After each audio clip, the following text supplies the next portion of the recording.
Hello, everyone. Welcome to this morning's episode. Hopefully, my voice is loud and clear. The topic that has come is a very interesting one, and I find it's one that's necessary to speak about. Eventually, human beings will be speaking about this much more in much more sophisticated ways. The cool thing about knowledge is that its edge is the unknown, and anytime you look at the unknown, it inspires new angles towards knowledge. And I find that to be one of the most important factors about education on this planet, that we're not here to just get educated on things that are known, but to look at what we know and in some sense wonder what is the beyond. So in some sense, the human mind has been engaged with novel entrance, with entrance into the new.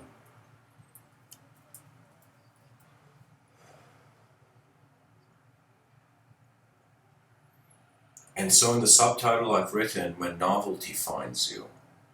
And how does that relate to the heartbeat of a galacto-archetypal future? And a galacto-archetypal future is pretty much, you can say, my attempt at the reason I put those two words together is because you see, we as human beings have archetypes. And what archetypes are is, you can say, images lingering in the unconscious. And these archetypes could be similar for some, it could also not be.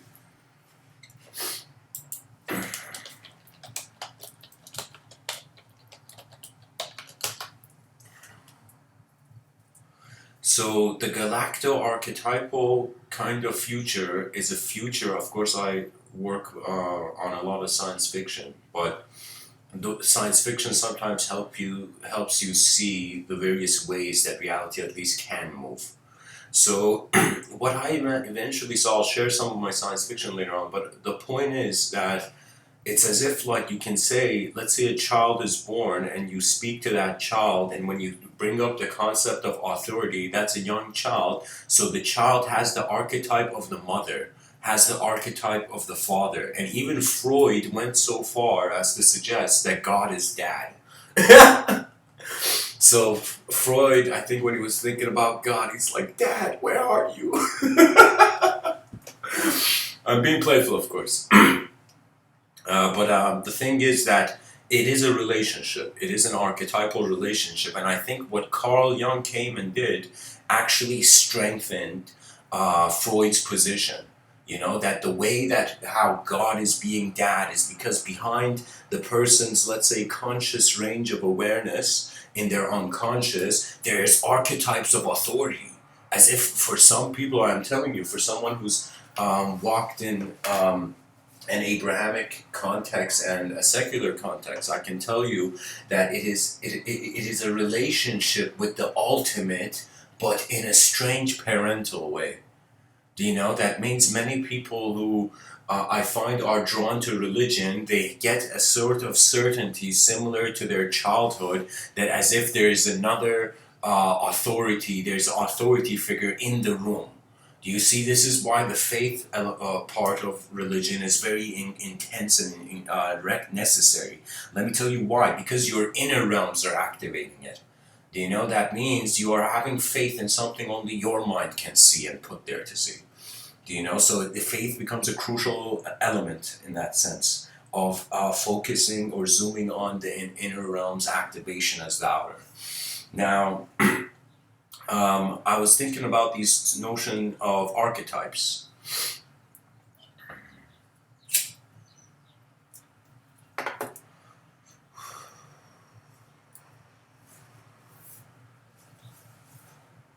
And so guys, welcome everyone to the talk. By the way, I will take kind of breaks in the middle of the talk to engage the chat section. So in case if there is a comment, hang in there. I will get to all the comments in the chat section.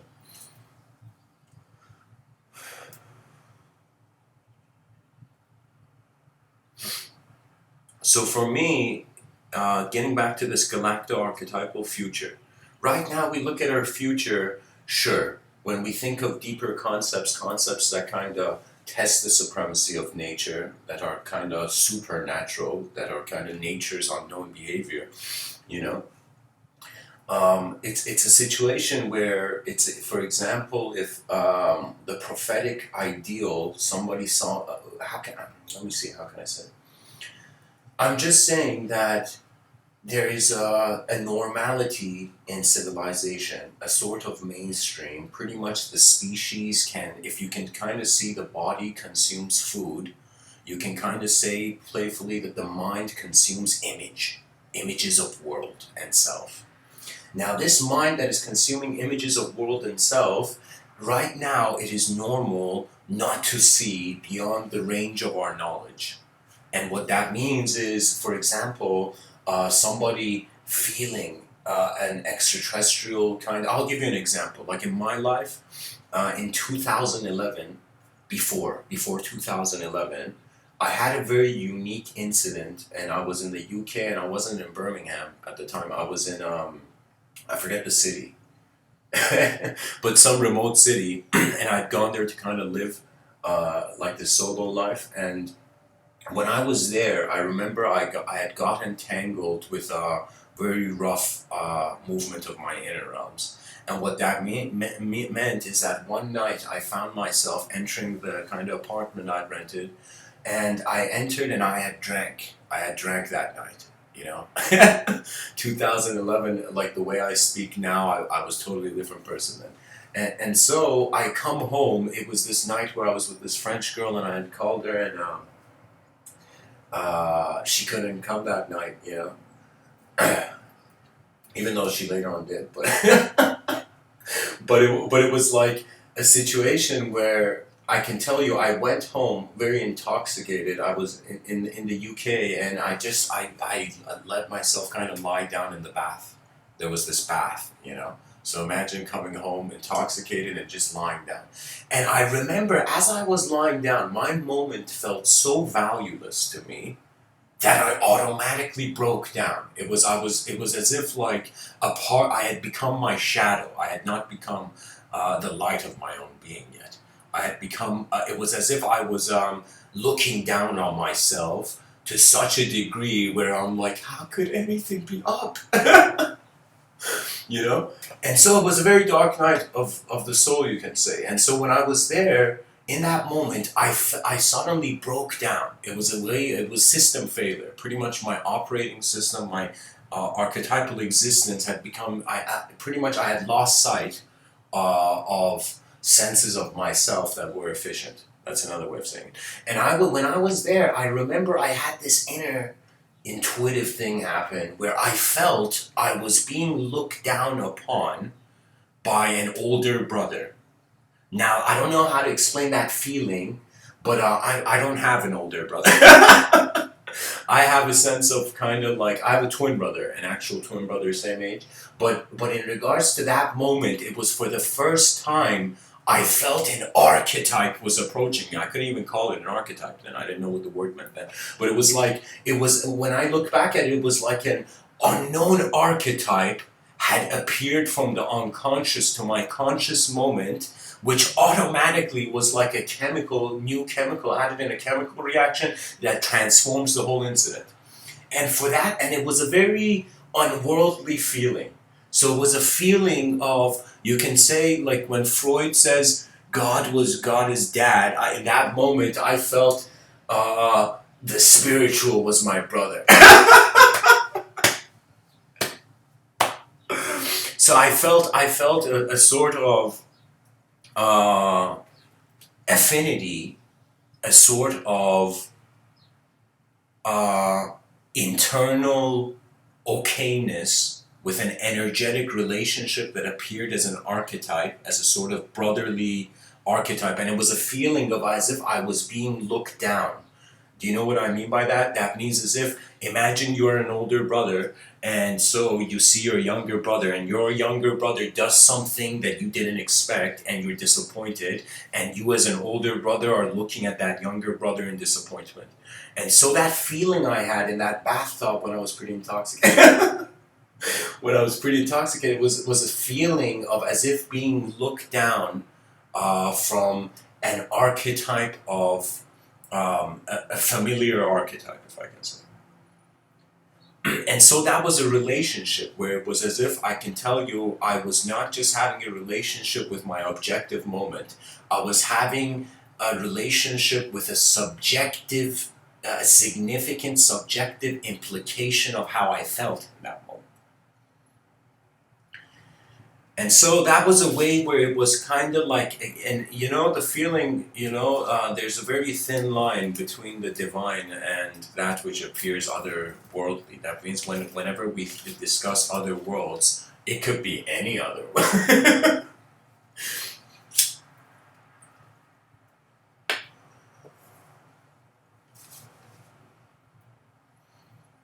And so that was that was a moment where I felt a sort of Galacto-Archetypal kind of feeling. It was a feeling where as if I was identifying with the advanced.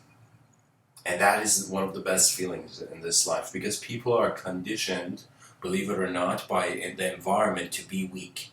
Because we need weakness to be vulnerable, to actually be ourselves, but we need strength to actually endure being ourselves. You know? And so I guess now I've kind of opened up the idea enough to really dive into it.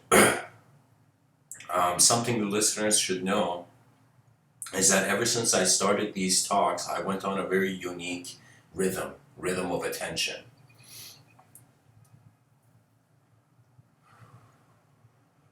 And that rhythm of attention first was as if I was wondering who I am. You know, it's like the main thing that even keeps the concept spirituality around is really the unknown. And what the unknown is potential. That means we are like, when you actually apply, when you do something in this life, physically do something like move around, that is an instant externalization of your inner realms, your subjective realms. Now, when you stop doing something, the internal realms can still move, but they are not moved in accordance, they're not synchronized with the objective realm. And it's like that moment, imagine in some parallel dimension of Earth, playfully, there's a meteor hitting the Earth, you know?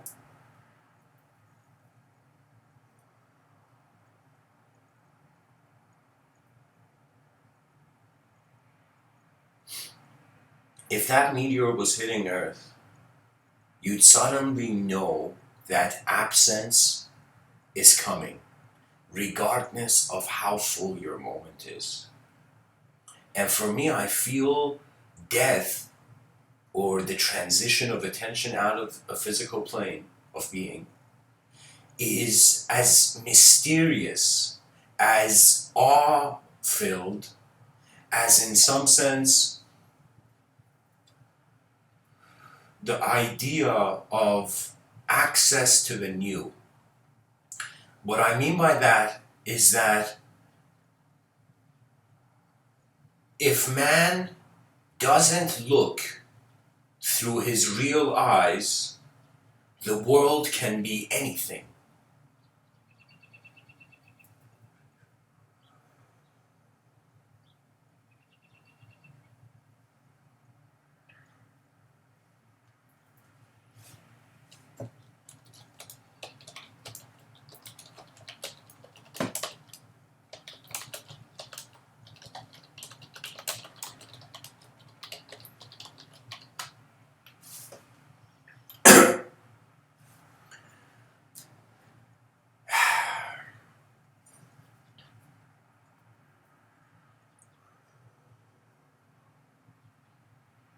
I feel if life was seen as a chess game, there isn't that many moves the human being can make.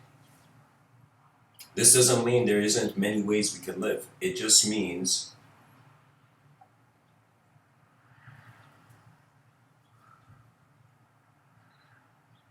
that at some point we will look at the world that has been here and we will wonder how else it can walk. And similarly, like many scholars I've listened to throughout the years, I have not listened to them for them to just paint a picture and I accept that picture and that is it.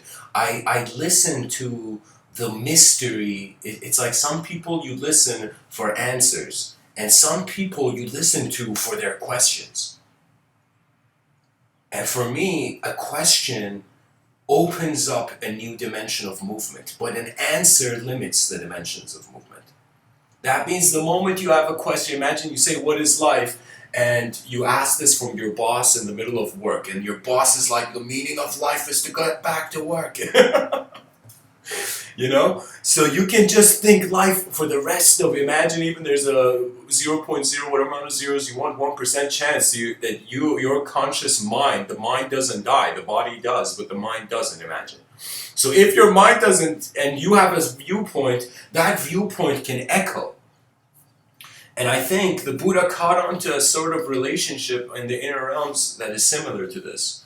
And this is why when Buddha sat down by the tree, before he sat down, he had tried many paths. Buddha was known to try a path called asceticism. And asceticism is extreme renunciation of the material realm to a degree where your physical life is deteriorating, but you're seeing something more, you know?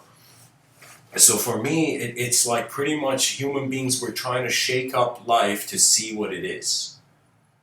But the Buddha realized that, you know, of course the Buddha was a child of, he was a prince, Prince Siddhartha. And Buddha, imagine being this prince pretty much living in a casino, pretty much living in an artificial paradise. And one day stepping out, and his father, the emperor or something at the time, the king, when Buddha is born, evidently there's a wheel on his foot. There's the birthmark, there's a sort of birthmark. And there's a sage there that tells the father that either your son will become a great sage or he will become a great emperor. And the father's like, there's no way a son of mine is going to become enlightened. It's like, there's no way, you know, we got an empire to run, you know. And so the father tries to keep Buddha away from reality. So Buddha was a person that was actually dying for the fresh air to see how reality actually worked. And so he does see it. And he has an assistant named Ananda who, when he takes him out, when he leaves it, he suddenly sees people are dying, people are old, there's disease, there's all these actual physical confrontations that when you look at the honor of the medical practices, the honor of science is actually to help keep the body here. Do you know? The might of science is to shield actually the eyes of man from the actual sunlight.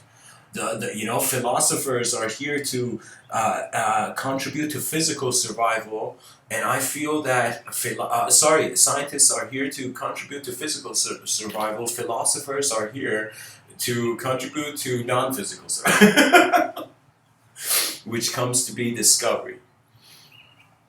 So the Buddha, he tries this ascetic path when he's trying to find systems, and he was born at a time where there was Brahmanism going on.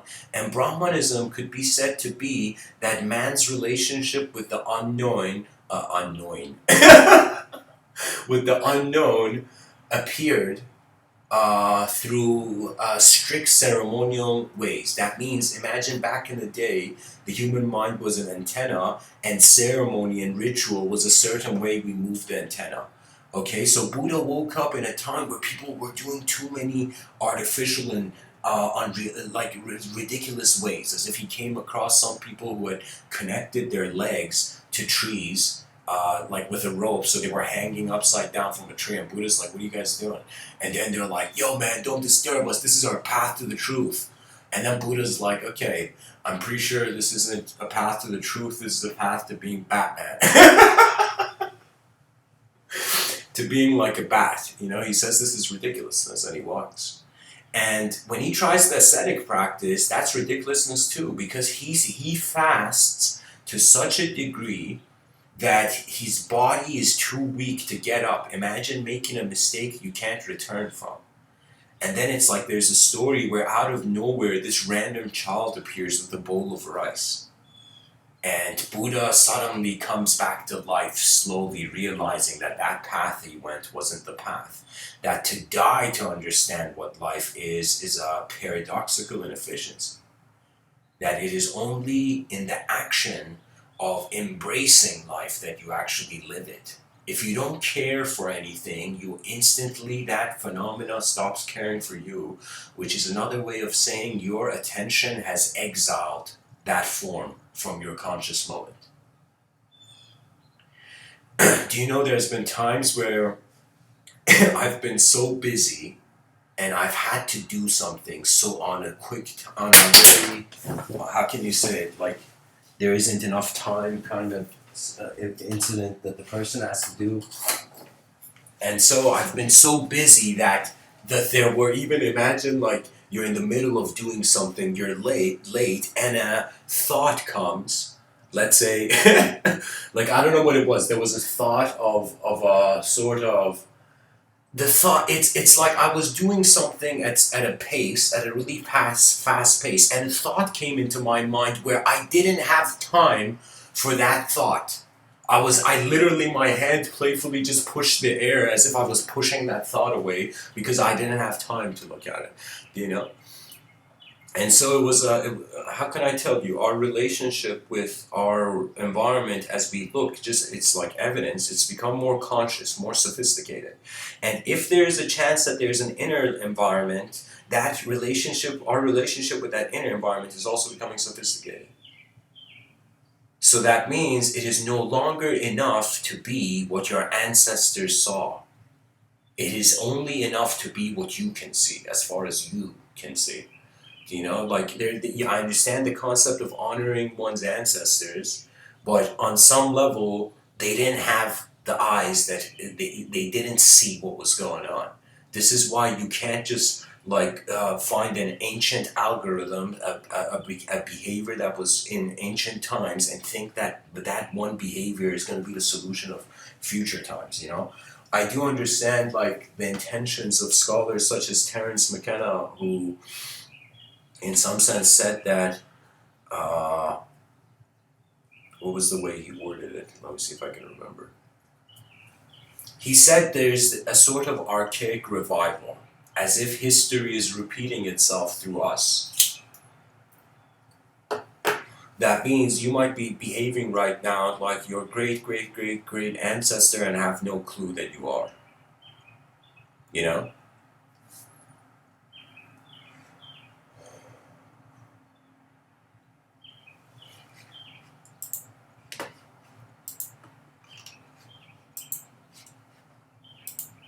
I feel inevitably we have to acknowledge the new, which means a transformation of the ability, which means a transformation of conscious containment of the unknown. Yeah, that's a good way of saying it, I think.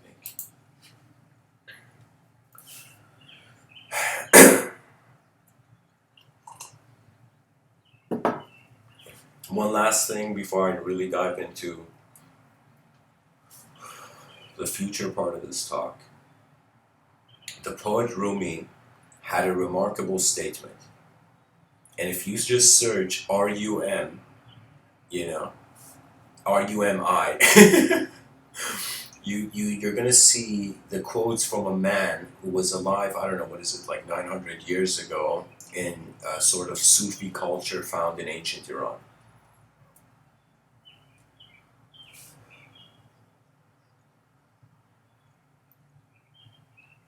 Rumi says, a bird needs two wings to fly, and he suggests that the mind needs chaos and order to exist. Just take that idea. Take that idea that whoever you are, whoever you have been in this world, and whatever system and spectrum of morality, good and bad, you have, your mind needs chaos and order to function. That means the character in the story needs the known and the unknown. That means that man, if he ever becomes fully the 100% the unknown, and he becomes 100% the known, there is no need for a mind. The mind will cease to exist at that point. And when we look at civilization, it's an evolution from the unknown towards the known. It's like from unknown waters we have popped out our head into the air in known ways, and then there will come a time of the great return.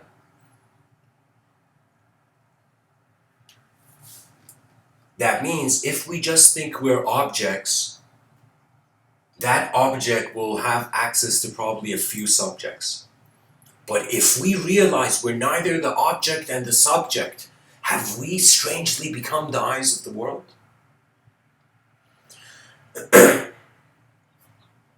So just keeping in mind that duality is the storyteller's microphone. I can't speak if everything is known and everything is unknown. But the implication is that language has developed in the unknown. Language is a known effort. Language is a vehicle, and we only see inside this vehicle. Imagine language is a spaceship that 8 billion beings are inside.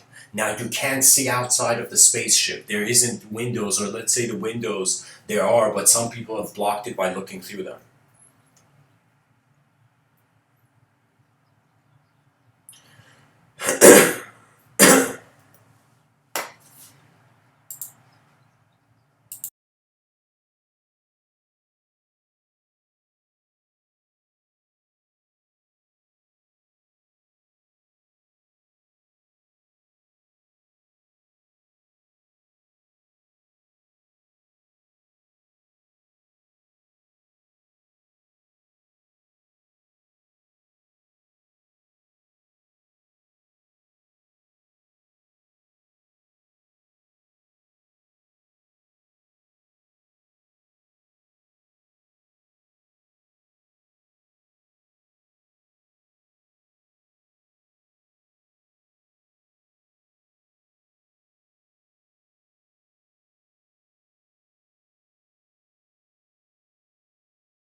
Okay, the Galacto-Archetypal future.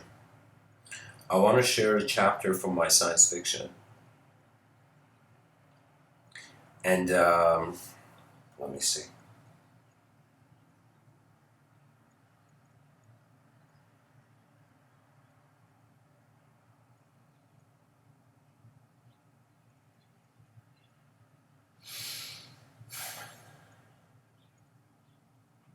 Where in the world to begin? It's not a chapter, but I'll share with you a concept in my science fiction writings. The world is set in the year 5025. In the year 5025, human beings have gone through various evolutionary enlightenments. And in those evolutionary enlightenments, they have become kind of like an angelic realm for a robotic realm. That means all the things that you see human beings doing now, robots are doing in the year 5025, and human beings have reached a certain level of awareness that they are kind of living like only a few like robots. How can I tell you? Okay, here, I'll tell you a chapter which is pretty much like the first chapter, second chapter of this book, I think. Second or third. It's in kind of the character starts off in a building in New York. Uh, in the year 5025. Wall Street in New York has become the opposite. It has become a religious kind of sacred sanctuary. All the religions of the world, which and by that time I wrote them as differently, they were modified. All the religions have kind of come in Wall Street, and like the sages of various religions are washing the streets of Wall Street. There's flowers and beautiful gardens everywhere. That Central Park Square even has changed and has become like this kind of mountain where there's many people just meditating. You know, it's become like I've given it all. I've made pretty much Wall Street, which in current times is seen as the most corrupt and you can say impure place. I've kind of made it opposite in the story in the year 5025. Now, how I've even written a history of how New York changes. But anyways, Rasool, this character who in the story it's his first, and I've given myself complete freedom, guys, with the abstraction in this science fiction novel. So it's pretty much I've given myself a freedom for all realities, you know. So I can pretty much I've given myself access to all sorts of colors in this science fiction novel, all different ways of kind of reality functioning. So there isn't only just angels in the book. There isn't extraterrestrial alien beings. There isn't even just star beings. You know, even animals have advanced technologies connected to them, and they're functioning in society at a sort of humanoid conscious level, human conscious level. So this chapter begins where Rasool, the main character, where it's his first lifetime as a human being. His past lifetime, he was galaxies. He was a galaxy. It's his first incarnation as a human being. And the story even begins in the first chapter where it starts in his dream. The story begins in the dream of a character. And in the dream, there are galaxies whispering something, and he is just hearing. Rasool's consciousness in the dream is just hearing galaxies speak to one another. And as galaxies are speaking to one another, he is witnessing eons of events in milliseconds, you know? And so he has a girlfriend called Galactica, and Galactica is she is like one of the most powerful characters, and she is blind. She is actually blind in the book, but she sees more than everyone, you know. And her chapter begins where she's speaking in the United Nations in the galactic sector. So she's a very important, actually even an important political figure in the story, you know. And she has this ability where even though she is so conscious, she's so self-realized that she sees everything, even though she doesn't have physical eyes. She sees better than even certain human beings in the story. And so, the chapter, there's certain details about it that are I think are fun, would be fun to read more than say. But anyways, Rasool is walking in the beautiful streets of New York, going to Central Park, this transformed kind of illuminated Central Park. And as he goes, he's just walking very peacefully on the sidewalk, and suddenly this golden kind of car, fancy golden car, sports car, comes, and there's a golden robot, a robot that actually is gold, made of gold. And this robot has a suit, has like a very nice suit on, okay?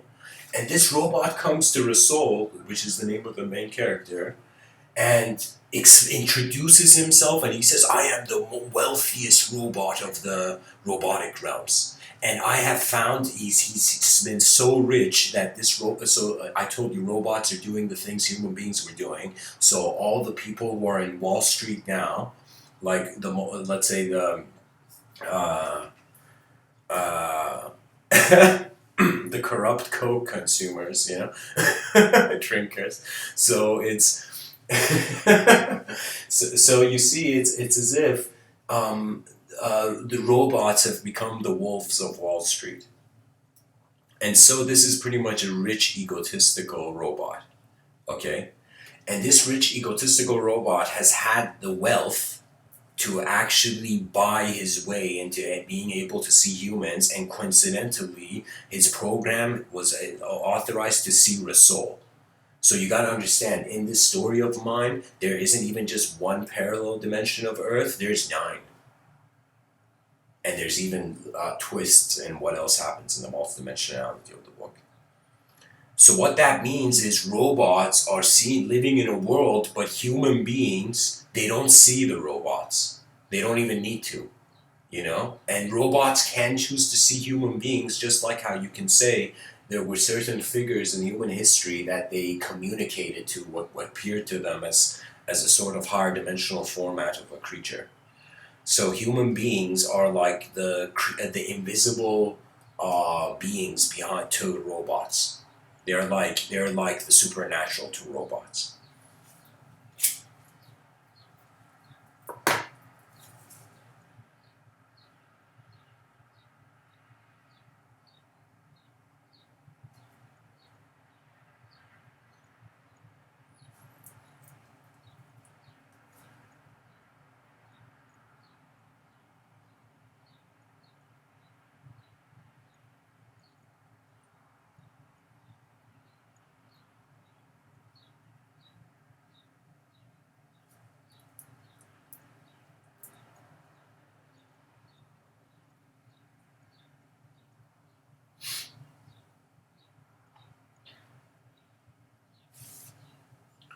Astros comes to Rasul, and I don't remember exactly how I wrote the question.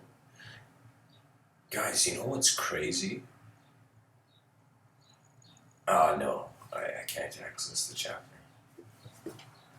It's in a different email. Anyways. So what happens is that Astros comes in this chapter to Rasul and says, I think the question, I remember the imagery of it, it's like Rasul, Astros asks, he says, I am the richest and most powerful robot of the robotic realms. And he says, what is there more than following your program? Pretty much he's saying, what is there more to life than being in a program and following it? And Rasul, he gives an answer. He gives an answer to this robot where Rasul is a very unique being. He's a being in the creature he's a character in this science fiction novel I've created, in which intentionally every character in the book suddenly is familiar with him. They all call him the wise one, or wise one. Very few people call him Rasul. Only. And so Rasul, like, even Astros even says that. That's why I'm making the point. So he says, "Oh, wise one, tell me." He asks the question. Then Rasul gives an answer, and he gives such a profound answer. I was kind of slow hand clapping for my when I wrote it into a sentence, because I had managed to put a very complex image into complex concept into a picture. So check this out. Rasul gives an answer. And he gives an answer which is kind of cool, where he's speaking like a normal human being. Then Rasul, just like how you can imagine, like in some countries you go and see religious people, they have rosaries and they're chanting like a machine. It's as if like that. It's like like,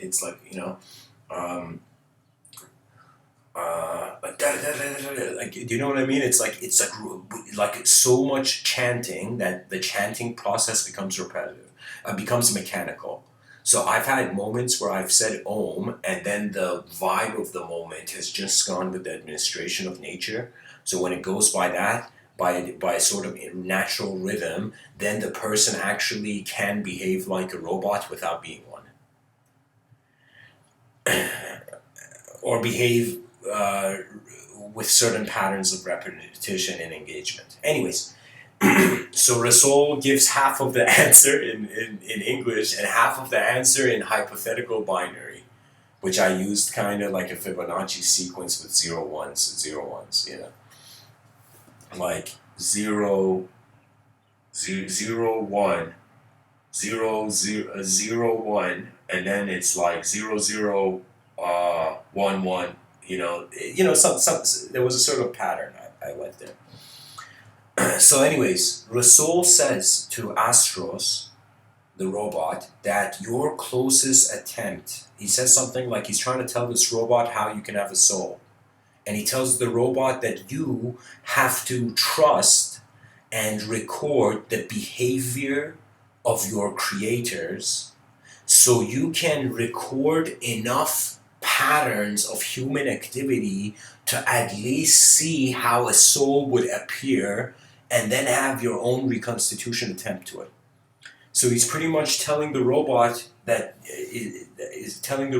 you don't have a soul, but you're around creatures who do. So record their behavior to extrapolate your own closest attempt towards one. Something like that, right? But it was written a bit differently than I just said.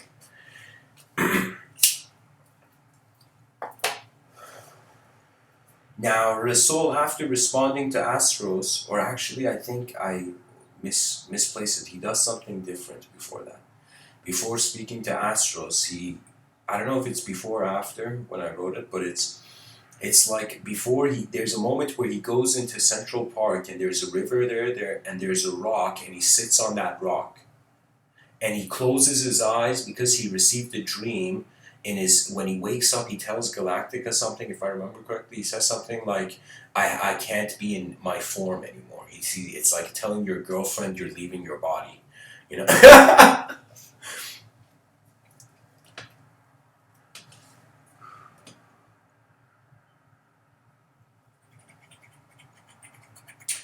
Rasul sits on that rock, he closes his eyes, and in his inner realms, he starts taking steps to the Pure Land. He starts becoming no longer an individually conscious being behind his eyes.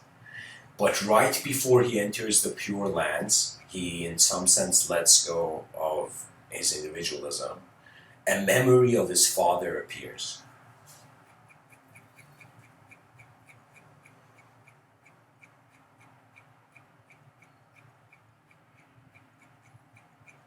I remember I wrote it very nice. I said, a memory visits him. A memory of his father visited Rasul. And his father is called Bismillah, you know. And why I chose these names, I could just say, sometimes you gotta trust them all. So, Bismillah and Rasul. Okay, so Rasul suddenly goes back to a memory, and of course, human beings live more than 100 years in this book. They live thousands of years, actually. And the memory is of Rasul's childhood, and it was a moment where they brought back a law where cars could no longer be automated. So it's a moment where Rasul's father, Bismillah, is picking him up in I don't remember what kind of car, like a future car, and this car, its windows, it's like every person has to drive manually by law. Cars, imagine, for so many centuries have been automatic. Suddenly a law was put in place where they have to become manual, so we preserve human nature. And so, as Rasul's father is coming, and the windows of the car, I remember I wrote that the car didn't have windows, it had these light fields, like this light, wavering light as a window where nothing from the outside could enter, but everything from the inside of the car could go outside when the window was open. So it was pretty much the windows, imagine the windows of your car being like light beams, like a plane of light, where nothing from the outside can come in and everything from the inside could go out, when the window was open. So Rasul's father drives, and the cars are hovering at that point. He drives to the school to pick up Rasul, and Rasul is standing as a kid, like this young kid, waiting for his father to come and pick him up. And when his father comes there, Rasul is saying goodbye to his robotic friend, where the robotic friend's name is I remember I wrote it was the first time the educational system introduced AI, robotic children, an unknown AI child, to the educational system. So the day that Rasul's father has come to pick him up is a day where the first day where the educational system, the enlightened society, authorized an AI to go and become, so pretty much there's an android in the classroom, an android kid in the classroom.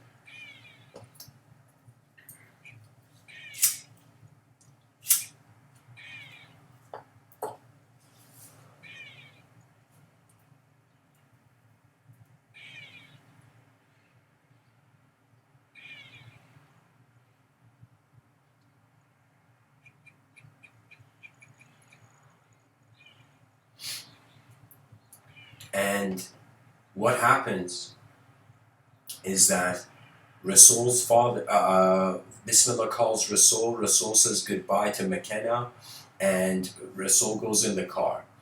And guys, this chapter, something very next level happens, and so listen here. This part's very important. Rasul goes in the car, Bismillah says, how was your day? And Rasul is silent. And Bismillah kind of says, what's up?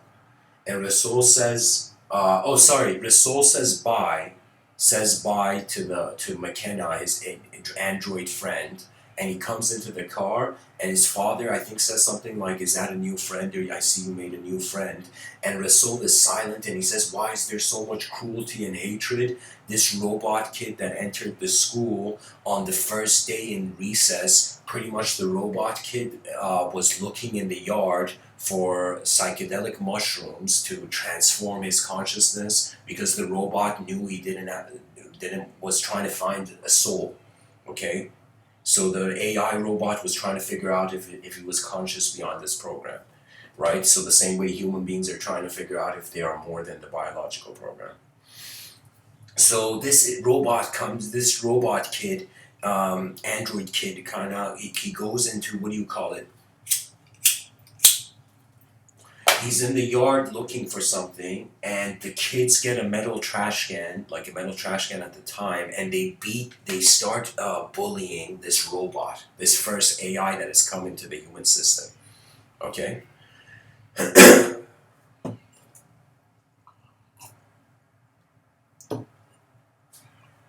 And Rasul, in that moment, it's as if he didn't defend McKenna, but he watched, and his nature was kind of getting tested. So when he came in the car at the end of school, there was a sort of inner uh, guilt, not guilt, but just wondering why human nature has to be cruel sometimes. And so when he says that, Bismillah tells Rasul a story, and tells him that, Rasul, when you were born, your mother had a dream in the womb, and I had a dream. Sorry, what am I saying? Bismillah reminds Rasul that coincidentally, when he was in the process, when Rasul was being born, the mother gets a vision. Rasul's mother gets a vision, and Rasul's father gets a dream. He gets the same vision of the dream, right? So both parents see the same inner vision of Rasul, and in the inner vision, Rasul has standing on a somewhere, and there are these giant, what Rasul's father tells him, like these giant pillars of light around you, and Rasul is standing on this mountain where these giant pillars of light are. Right, and it's this vision that when Rasul was being born, like before he was born, both his mother and father had. Okay, so it was strange. It was a dream and a vision of the same imagery. Both the parents are shocked, right? So Rasul's father is telling him there was a dream like that he had, and his mother had the same vision. And then he says, I don't know. Let me see the exact wording. Come on, let me see if I can remember. Guys, I think I gotta look this up because I don't want to deviate from the actuality of it. So just hang in there for a second. The whole point of me sharing this science fiction, guys, is to give examples of the Galacto-Archetypal kind of future position of humanity. And as soon as my laptop its screen can turn on, I can tell you. Alright, let me see if I can find it.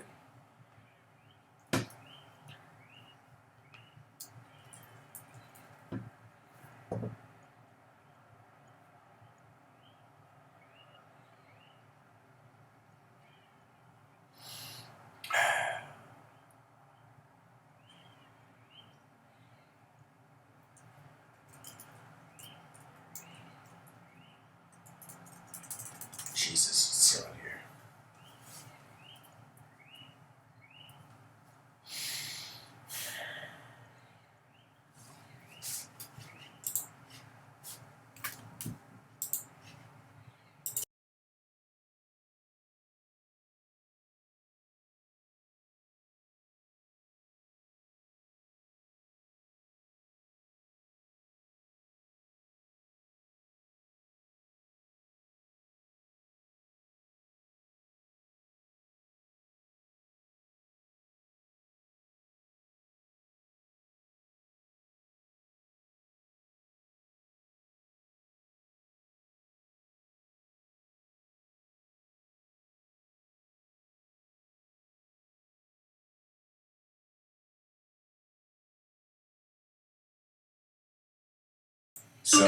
So good news, everyone. I found the actual entry. So I'm going to tell you what it was exactly.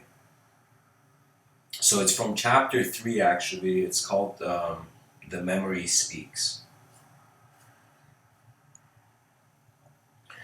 So I'm just going to read it as if it was here. A new law had also decided to no longer made cars autonomous allowed in the year 4020. An old but very advanced black caddy Chevy pulled in front of him. He said goodbye to one of his new robotic classmates that was a part of a new thing, a new project the educational system was trying out at the time. Robotically intelligent children with artificially unknown robotic consciousness were attending human schools for the first time. His robotic classmate McKenna was robo-racially bullied on his first day of school, like black children in the 1920s, by other kids for looking for psychedelic mushrooms in his spare time. He seemed always in a hurry. Rasul kindly said to his new robotic friend, "My father always told me, who cares about other people's code?" Rasul then smiled with a graceful release of a serene laughter and made his way to the car before his father could shout his name from the open window of the futuristic Chevy. The windows of this futuristic old-fashioned car was made from unbreakable from unbreakable from the outside wavering light simulated projectors. Meaning instead of glass windows, a thin layer of powerful light beams would work in a way where from the outside nothing could enter the light, even collision debris flying in the air. But from the inside it would not have a single effect of the person on the person. Bismillah began to speak. "I see you made a new friend today." Rasul. "He was beat up pretty bad today with a trash can lid just for looking for mushrooms in the garden. I don't understand why group cruelty still exists. How can a part of the world hurt other parts of itself? Why is violence blind to the gentleness of life? Dad, sometimes I feel I'm born in a lie and the only truth is within." Imagine being a dad and your son saying this to you. You're like, okay, let me just see what Ludwig Wittgenstein said to his kid. So, anyways, Bismillah says his father. Okay, actually, here I'll just read it. His father was a spiritual man, and he knew when Rasul spoke like this, there was something deeper on his mind. He responded to Rasul, "When you were born, I got the same vision, and when your mother had you in the womb, she had the same dream. You are standing in a room on top of a mountain made of stars." Oh, it's a mountain made of stars. "All people are as they are, going about their day. Then from behind you appear and stand 9 giant light-shaped, starlit kinda. Actually, here I've written human bodies, so it's not beams. I thought it was pillars, but it's human bodies. Completely made of white light and faceless, each standing with a height of 100 stories tall. The dream ended there for both me and your mother. Right now I got an intuitive vision to remind you of that, my son." As if the God of the ultimate truth was ever presently witnessing, a new dimension of Rasul's destined cosmic personality began to speak. So guys, check this out. What I've done here is that, so in my own paradigm or in my own school of thought, I separate the inner realms and the outer realms for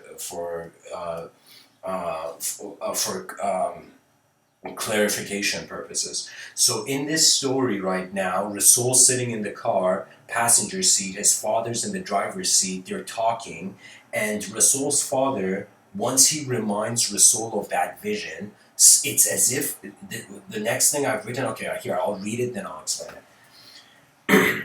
As if the God of the ultimate truth was ever presently witnessing, a new dimension of Rasul's destined cosmic personality began to speak. "I am not a messenger of giants, Dad."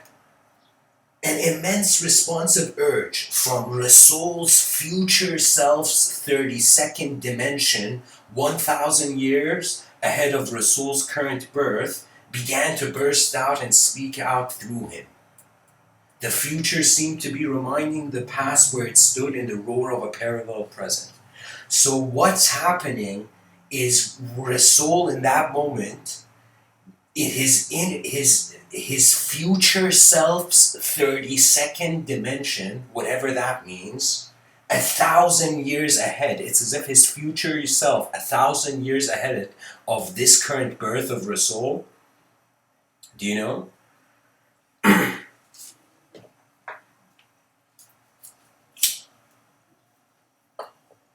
Is in some sense speaking through this moment of Rasul. So he's, in some sense, if you were a New Age person listening to this, he's channeling his future self 1,000 years ahead from now. The 32nd dimension of that future self.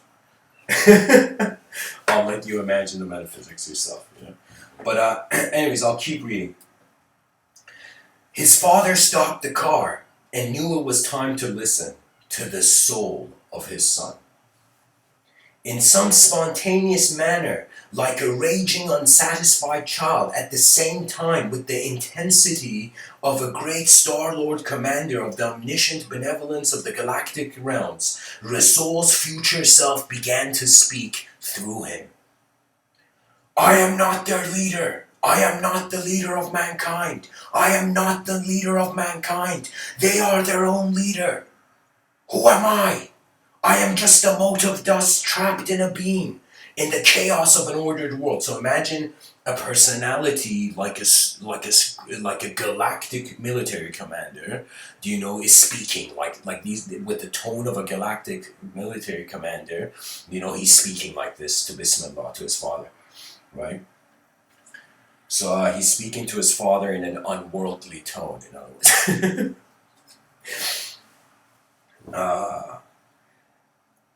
He says, I am just a mote of dust trapped in a beam in the chaos of an ordered world. Men are still wild even though their eyes have opened to the stars. How can an animal evolve into light? Nature's duty is a command within all. Even though, Bismillah, you see Rasoul when you look into his eyes. When Rasoul looks into his own eyes, when Rasoul looks into his own eyes, he does not see Rasoul. Your son is a galaxy whisperer, and those giants are the lights of many galactic sectors that your son will enjoy by the nature of his incarnate birth. I glow beyond worlds, but what voice can communicate the soul of souls? So what's happening here is that Rasoul's future self is explaining to his father why he had that vision. His son is pretty much gifting his father with the knowledge of the unknown incident that him and his father and his mother experienced. Then, kind of like, I kind of imagine, like, how Gandalf suddenly got mad at Frodo, and then suddenly the room changed back when he wasn't mad anymore. So it was like this intensity suddenly, Rasoul's future self, as if after the message was communicated, the future self had no reason to linger there. You know what I mean? So suddenly, here I'll just read it. Suddenly, the whole moment felt different, and a graceful brightness had replaced the atmosphere with an unknown joy of divine proportions. Rasoul opened his eyes with the return of his gentle smile. His father hugged him while wiping his tears of a deliverance, of a divinely blissful serenity in his eyes. Bismillah began to speak. His heart pounded with cosmic force. That is why you must speak. Your heart and soul are pure enough to carry the burden. Now, in brackets here, I've written 200 years later, Rasoul would understand what his father meant by those words. His father continued, in the presence, now Bismillah speaking here, his father speaking. He says, in the presence of the one God, and his father is inspired out of his father is a religious man. You'll see that, how the character is.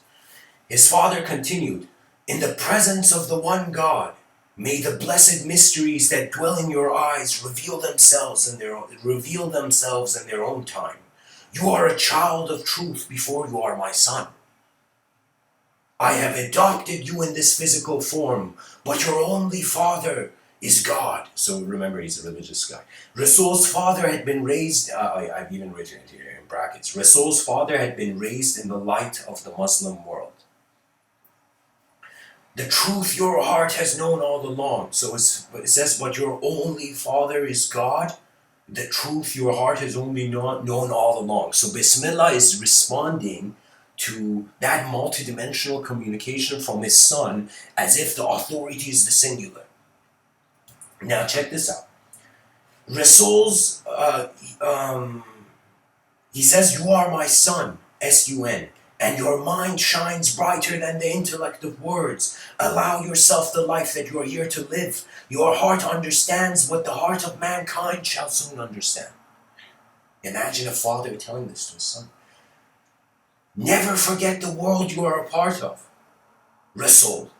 For any message is beyond the messenger, but the messenger is part of the message too. Walk with the grace that life has provided you for. Cruelty exists because it doesn't need to.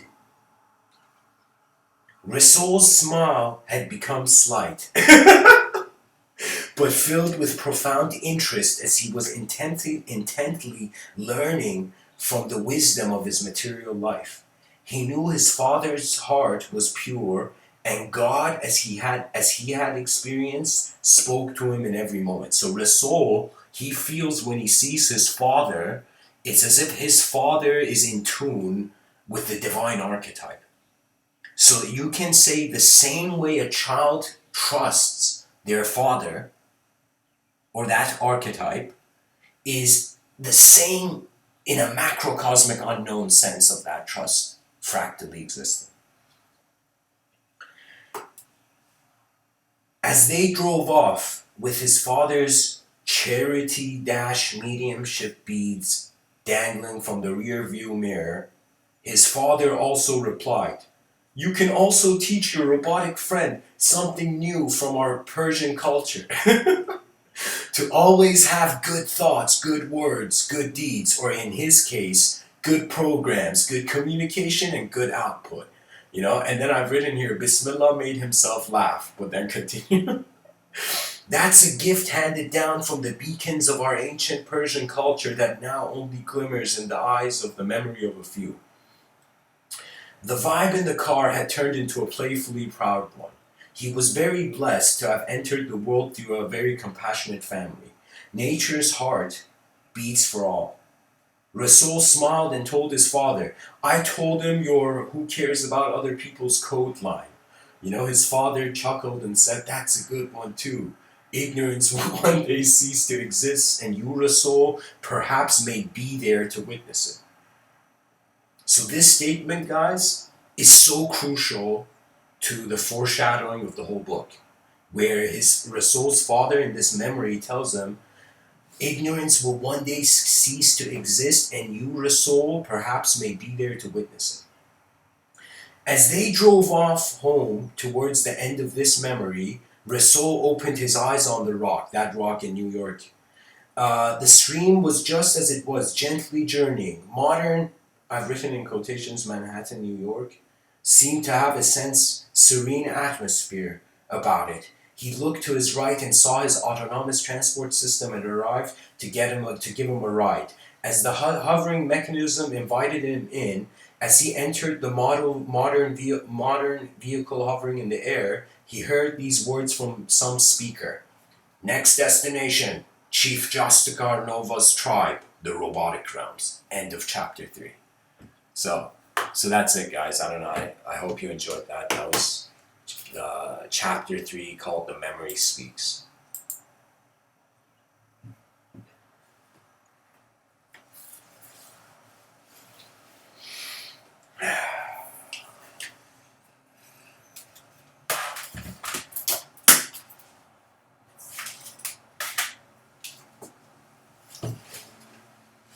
There are times where in any narrative, sometimes the world is set aflame. Sometimes the phoenix at the end of the white cylinder resurrects meaninglessly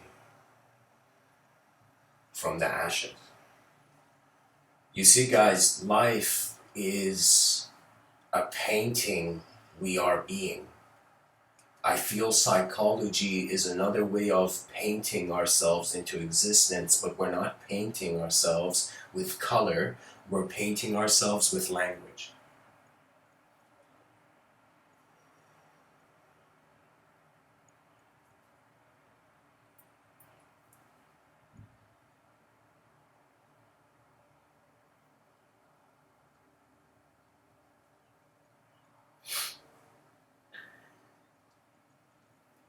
You know, this galacto-archetypal future, we pretty much have to access the vision in a sense of imagine you're a child born in the future.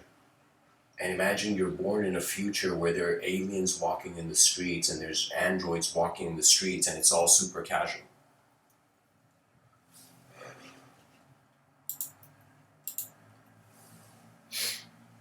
The introduction of the new, the ability to see the world behind the word, not the character that the story is revolving around. Sometimes just to live with a preference of our inner realms kind of means you don't get to see the outer world. This is the issue with too much. This is why I say people, we are kind of wearing language like a mask, and Mr. Within is saying, like, guys, we should have a certain distance with language. It's a technology. Like, if a person is fixing the engine of a car, like a mechanical engineer, that person may require a wrench. But if that mechanical engineer is holding that wrench 24/7, if that tool is being held all the time, then first the tool becomes meaningless. The second is the issue of confusing the subjectivity with the objectivity. And when we do that, that's when stress appears, because stress is a story where the character can't evolve out of that setting, out of that mind dash setting, how your mind is set in the moment. If you're a person who your life you have seen a lot of flaws, you will think of it this way: whatever your attention has had practice being on, you will be drawn to that. So if you, for example, I'll give you an example. Imagine there's person A, and person A, they're coming home, okay? And person A, when they were outside, for example, person B, C, D, or B1, C1, D1, you know, they all kind of, pretty much person A had a rough day. Like he was pushed by the inner realms of other people. He was pushed around by the inner realms of other people. You know? Person A comes in home and now he's in another group, in another, you can say, room. Now that person is carrying the tension of the previous moment. That means even though I kind of say philosophically, like Heraclitus said, no man can step in the same river twice, and it is not the same river and it is not the same man.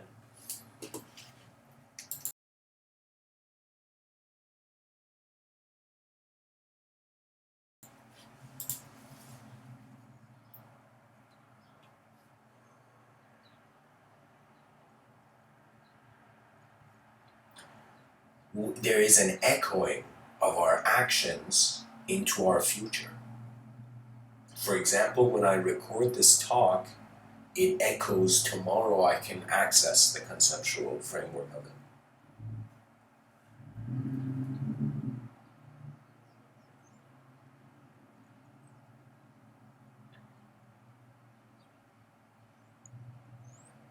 Imagine in this novel of mine, there's a character named Azadima, you know, and his story is in a different parallel dimension.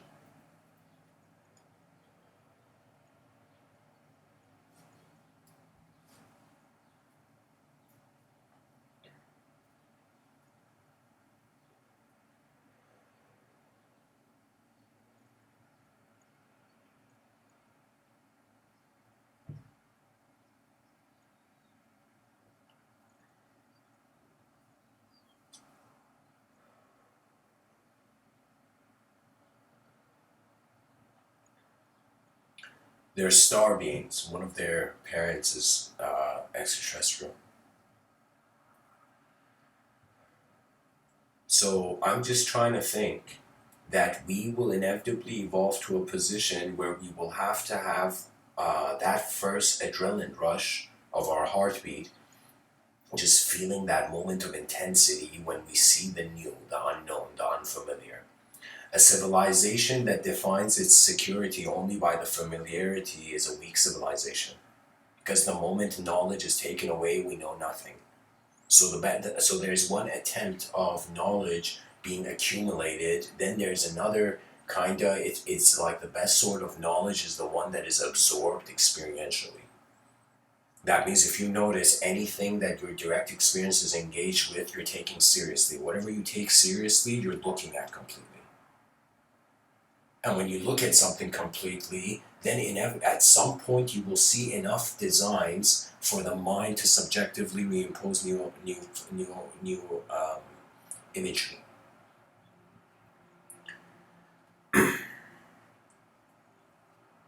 Because I find even geometry to be a language.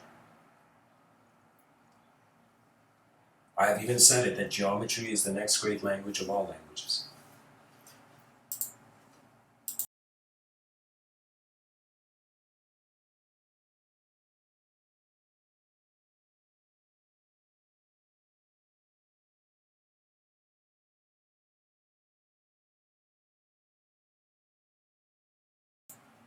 I feel playfully history can be explained like this.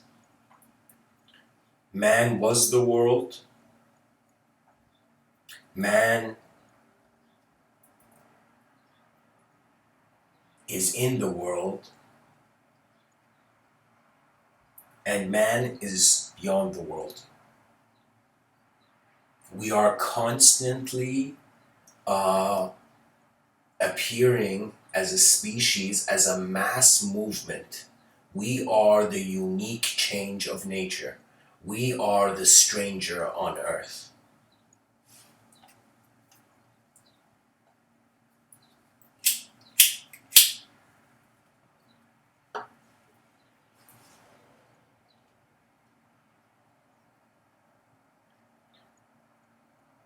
There are many mistakes that one can say they burn a certain reality into the person. When you realize life is a symbiosis of an attributeless witness with an objective form and a subjective dynamism, I feel the only serenity is the reverse engineering of reality back into the simplest, simple presence. That means when you think about it, imagine you're driving. Let's say you're driving at a very fast speed, and how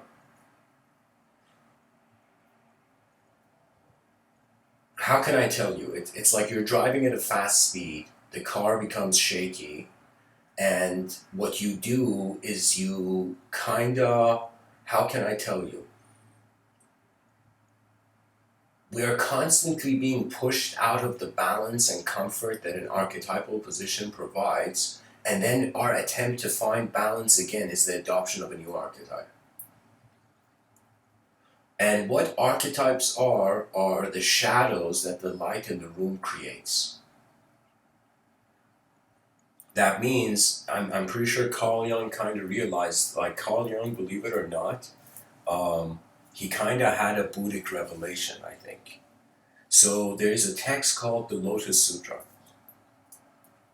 The Lotus Sutra is a very unique, considered Buddhic text. Because in it, Buddha, at the end of it, he suddenly goes to a hysteria at the end of his life. And his disciples are like, why now? And Buddha suddenly says, because we were all enlightened from the beginning. As if that is the performer's guilt. That's the kind of inevitable guilt an archetype has when it regrets not being able to be everything at once. And so the same way Buddha realized we were all enlightened from the beginning, the unenlightened are only there because the light is there.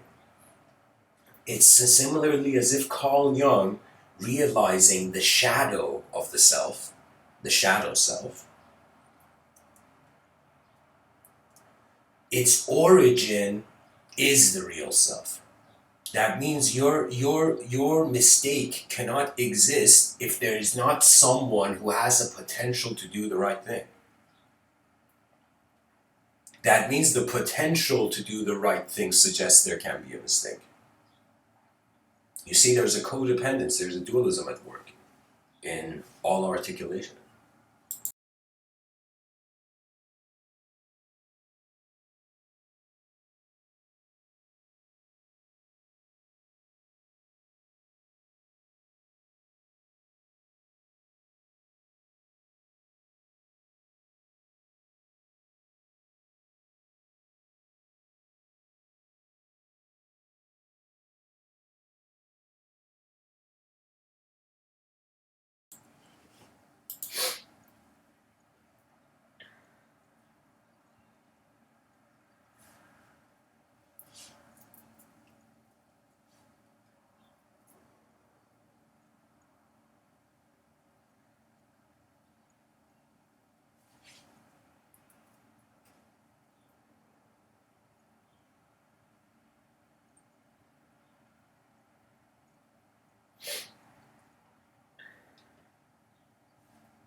The dawn of time in the void.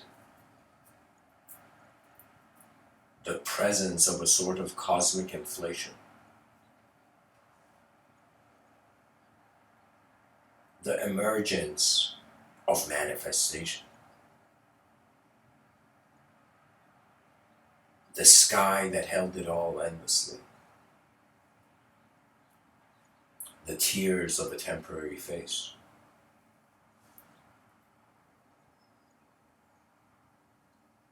Free will, before it is free will, is just will. And the will of the grand happening that is nature. How much do we really, as human beings, need ideas? How much of nature is an idea? How much of it will forever surpass an idea? I have, this is part of my I find great work on this plane, but I've kind of designed this idea of something called Civilization 2.0. Civilization 2.0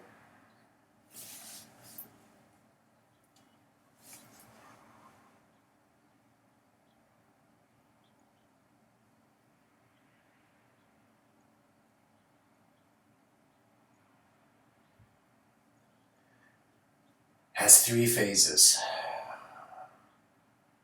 Phase 1, problems of nationhood, all problems of resources, and in some sense, all problems of overpopulation when we utilize 3-dimensional space. That's phase 1 of Civilization 2.0. Phase 2 is once we are all in the sky. This doesn't mean we have no infrastructure on Earth. It just means that the whole intention is for 2,000 years, we want to go live in our skies so Earth can heal. Now, phase 2 is Earth Heavena, and it's the heavenized Earth. That's a term I've created to mean the heavenized Earth. And as we're in the Sky City, the grandchildren of all the botany researchers in the world, the great-great-great-grandchildren of them, will have suddenly their life paths fulfilled, where it's as if we're going to make Earth as if it's an uninhabited paradise. That's the whole point of heavenized Earth. We're pretty much living in our orbit, making the Earth legit again. And now that's phase 2 is the purpose of the Sky Cities in phase 2, while things are taking shape, is to actually, there's a purpose for us to be in the sky, to heal the Earth. So after phase 2 is complete, is in motion, set completely in motion, then phase 3 of Civilization 2.0 begins. And phase 3 of Civilization 2.0 is, I have created the idea of Civilization 2.0 to be the first civilization in history that is self-aware. And what that means is it asks again, like a blacksmith hammering the sword for greater perfection, against the electromagnetic field of the Earth. It's one of those things where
Sorry guys, my attention got pulled away.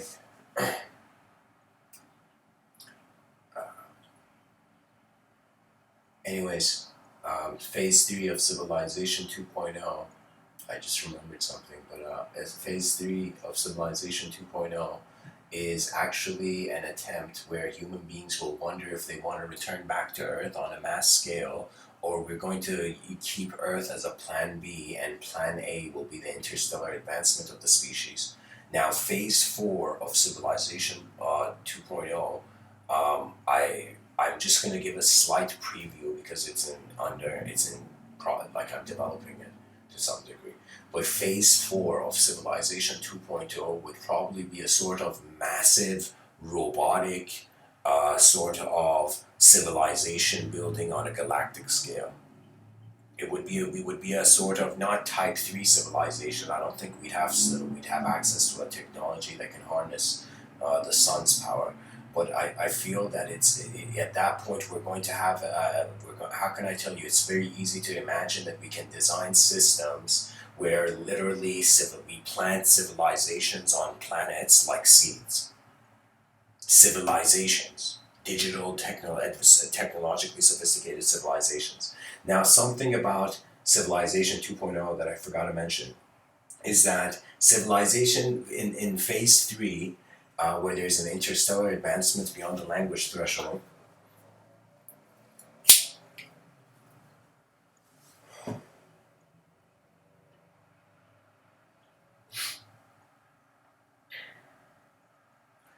I was thinking that how ridiculous would it be if human beings lived on the surface of the Earth, depleted the Earth's resources, made so many species extinct, and then at the end of the day trapped themselves in virtual reality simulations, digital simulations, like mass cyberspace illusions, you know, simulations. So for me, I was like, if we're gonna at least do that, we could do it in our orbit and allow the phase 2 of Civilization 2.0 to kind of build Earth heaven up.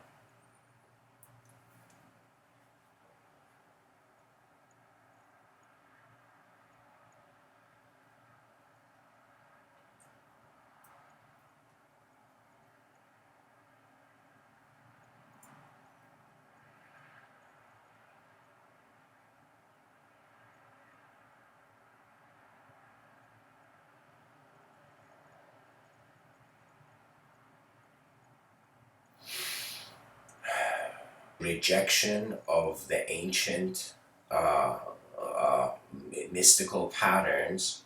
It's as if you can't really reject something that's happening.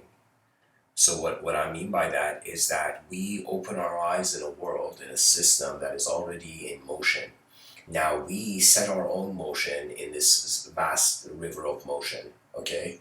So what that means is we're a current in the progression of the rise and fall of civilizations as the arrow of time, like as if an archer threw an arrow and that arrow became time.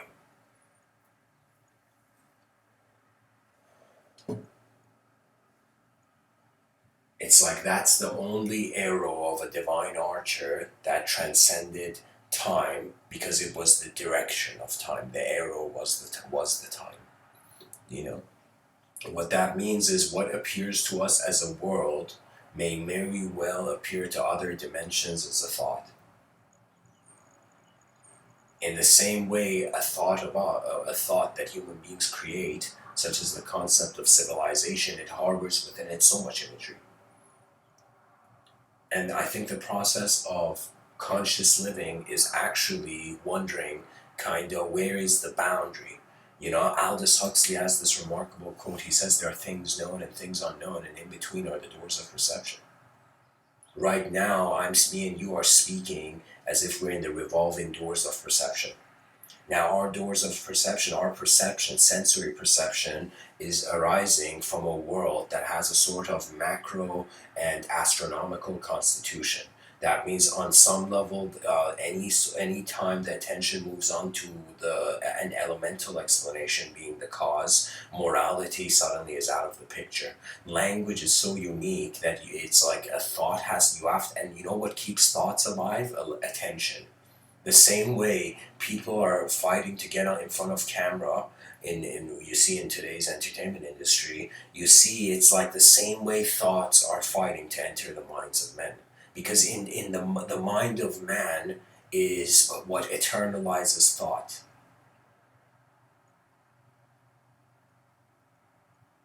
That means they make statues of the person after the person has lived, not before. Imagine Socrates looking at his statue and he's like, why am I standing like that? You know?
Okay.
Okay.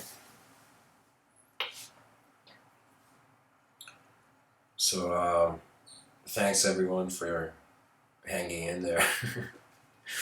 um,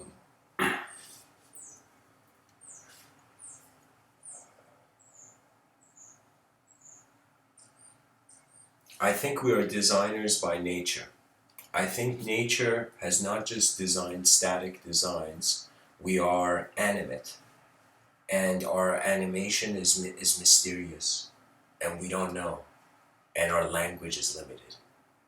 And so now we stand wondering how civilization can advance. You see, there's always, it's kind of like being a member of civilization and wondering, imagine every person who's alive right now, they are standing on a sort of mountain of a certain unique elevation. Now, that elevation means how much that person sees from their environment.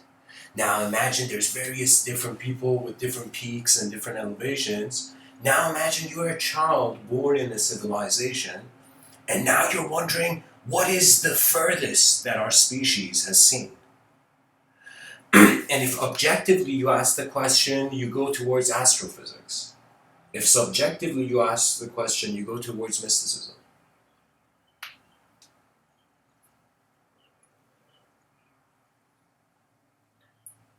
You know, the inner realms, it's as if you treat it alive, if you treat your mind alive, you realize you can't suddenly do whatever.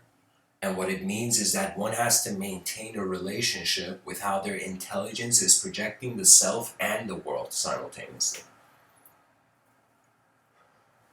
So the Galacto-Archetypal future is all leading towards the evolution of a species beyond a linguistic-based psychology. We're pretty much like a caterpillar, like an individual conscious being, like a caterpillar going into this cocoon, and from this process of metamorphosis, we are opening our eyes beyond the language threshold.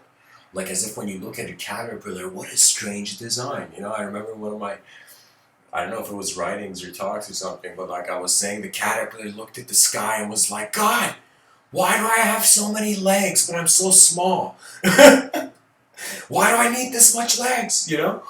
And in that moment, it's like the caterpillar could no way, even if he got an answer, understand that the caterpillar was destined to become a butterfly. And the butterfly was the gift of wings. That means the caterpillar, before its metamorphosis, is limited to two-dimensional space. Then it evolves into a creature that accesses three-dimensional space. Now, if you look at it, we humans are kinda in a similar way, trying to have been raised in a two-dimensional plane and have constantly been fascinated by the three-dimensional. What I mean by that is literally we've attempted to create flight. For me, the Wright brothers were they were right. You know, it was the effort to move man beyond his limitation means man has to engage the environment anew.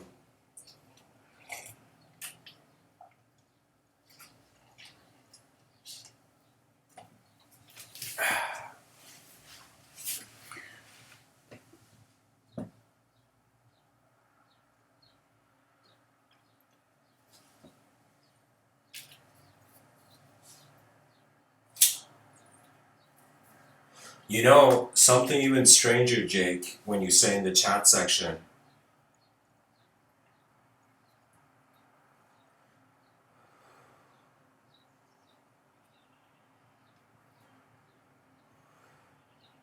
and by the way, guys, I should have probably said it at the beginning, but please forgive the extra noises. My intention with these talks is that I'm prioritizing the concepts over the manner of sharing them. Because if I pay attention to how to share them, I would be off the rhythm of the inner, like what the film I'm seeing behind my eyes. I decided to kind of, all right, if I'm going to give a talk, I'm going to be comfortable, then I'm going to share comfortably, you know. So please excuse the noises if it bothers you or the gaps in between it. This is just an attempt to share some ideas.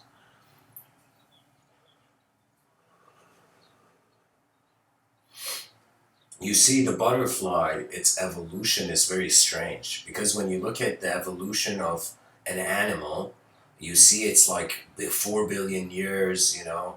If you look at even when you study the brain, how the brain came into formation, the brain, different parts of it kind of developed in different times. That means it took 1 million years for a chunk of your brain to develop and then the other chunk. And it was as if like the brain, through the gradual evolution biologist stream of neuron bill, you know.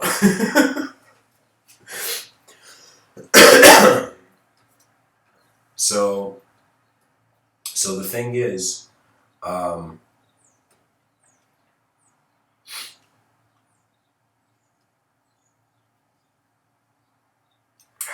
where was I going with this?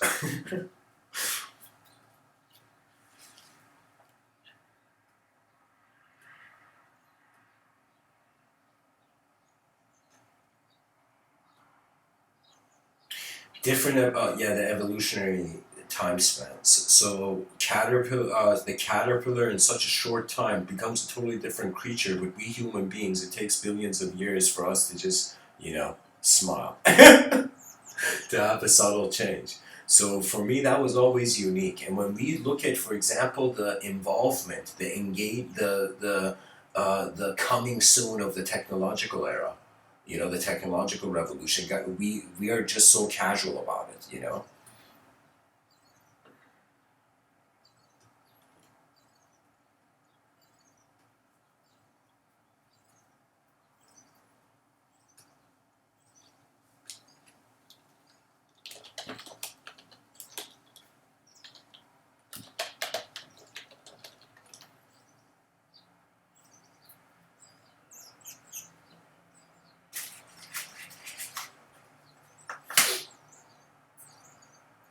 Sorry, guys.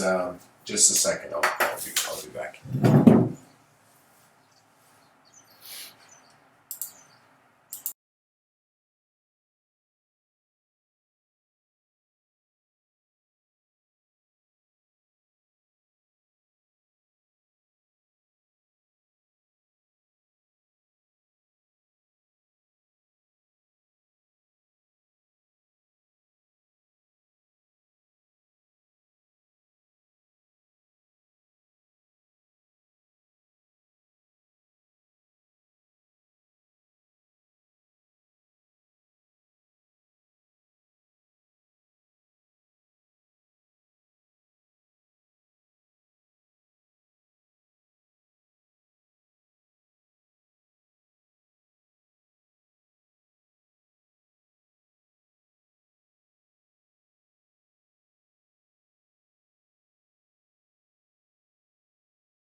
So, alright, guys.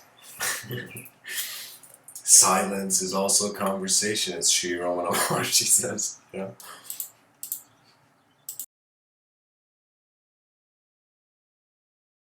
Or in the case of this talk, it's chat conversation.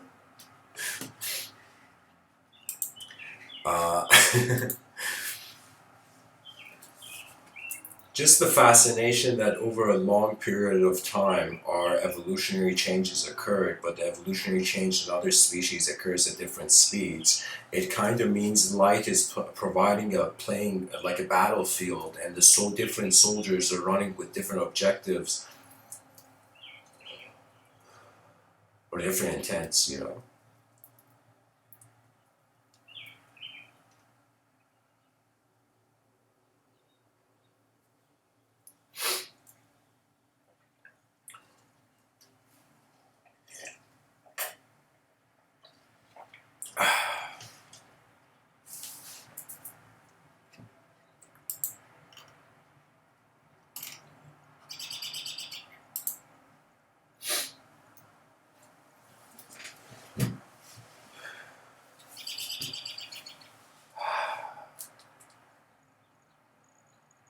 You know, when a person looks at the human body, they hear a bird song.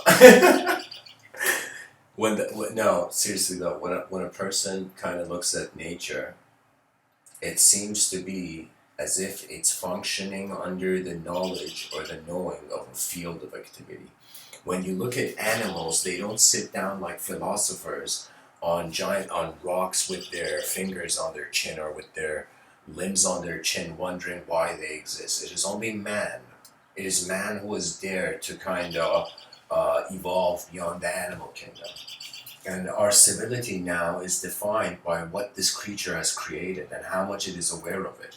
And so it's like the greatest external evolution has to do with the transformation of the freedom that the inner world is providing you. Because there's so many things in life that you can have, and there's so many things in this life that you're not letting yourself have. You see, it's like I'm telling you, it's strange. You can't either be full chaotic, you can't be too ordered. It's a balance. It's as if the universe is doing something, and are you? It's as if the person should study the moment as if they're learning from the greatest master of them all. You know, the presence of the world in their eyes. What greater teaching do you want? Light is in your eyes and you're here. You're in light's eyes. You know. You see, there's many. The heart is living multiple lives. That's why, with every beat, it's like a new self is born. The advanced technique of conscious breathing, even the whole point of it, was that when you just stop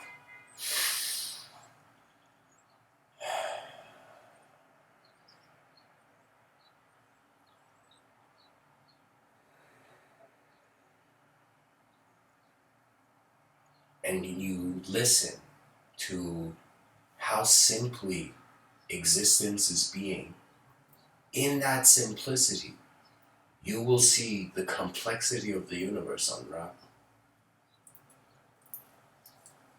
Simplicity and complexity are portals into one another.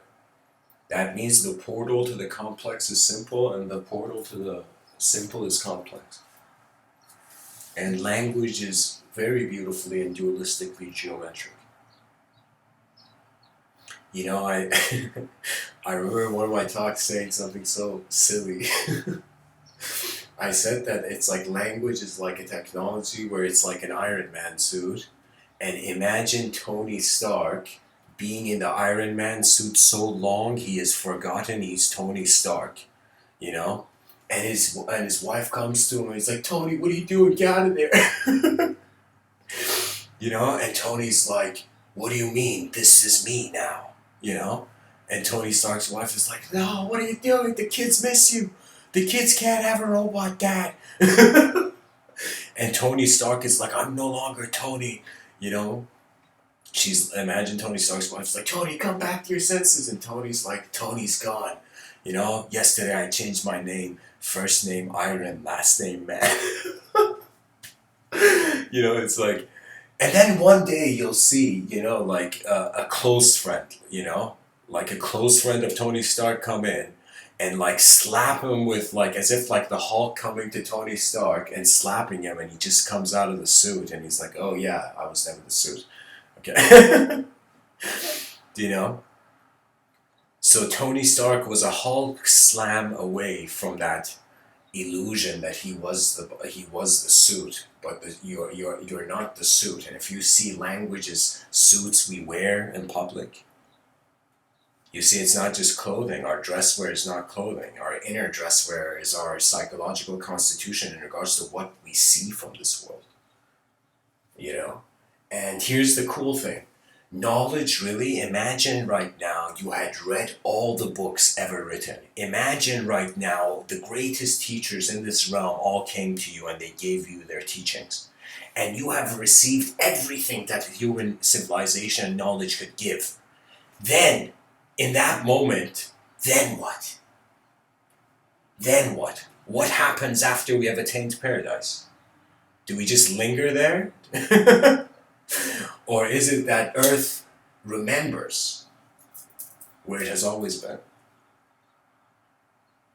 You see, narratives inspire us. We live through stories. And what is it that when you see, when a person, especially in life, when you get older, you begin to appreciate stories more, you know? I feel